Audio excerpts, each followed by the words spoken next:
வாழ்க வையகம், வாழ்க வையகம், வாழ்க வளமுடன். அருள் தந்தை வேதாத்ரி மகரிஷி அவர்களின் நாள் ஒரு நற்சிந்தனை.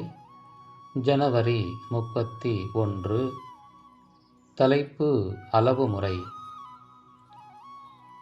உணவு சுவையாக உள்ளது என்று மேலே மேலே சாப்பிட்டு கொண்டே போனால் இன்றைக்கு வயிற்று வலி, நாளைக்கு வயிற்றுப்போக்கு என்றாகும். டாக்டரிடம் போனால் நோய்க்கு மருந்து கொடுப்பார். குணமான மறுகணமே மீண்டும் அளவுக்கு அதிகமாக உணவை நாடிப்போனால் வாழ்நாள் முழுவதும் வயிற்றுப்போக்கு என்ற நிலை ஏற்பட்டால் வாழ்க்கை என்ன ஆகும்? வேறு எந்த காரியத்தை நீங்கள் கவனிக்க முடியும்?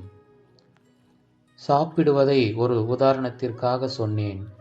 அதேபோல் எந்த காரியத்தை எடுத்துக்கொண்டாலும் அளவுக்கு அதிகமாக ஈடுபட்டால் உடல் வலுவிழந்து போகிறது. உடல் கெட்டால் மனம் கெட்டால் வாழ்வும் சீரழிகிறது. நாம் கெடுகிறோம், குடும்பம் பாதிக்கப்படுகிறது, சமுதாயமும் தப்புவதில்லை.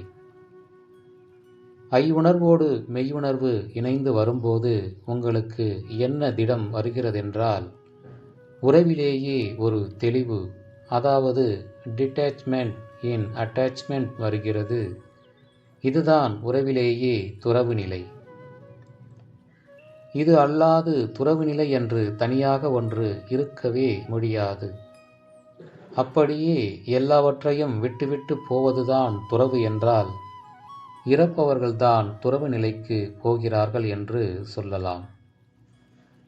நாம் வாழும்போதே வாழ்வு நலமாக, அமைதியாக, மகிழ்ச்சியாக அமைய வேண்டுமே தவிர நாம் இறந்த பிறகு துறவானால் என்ன, எதுவானால் என்ன?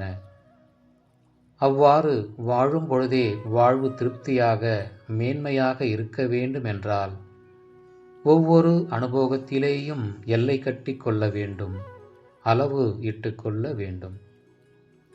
அருள் தந்தை அவர்கள் வாழ்க வளமுடன்.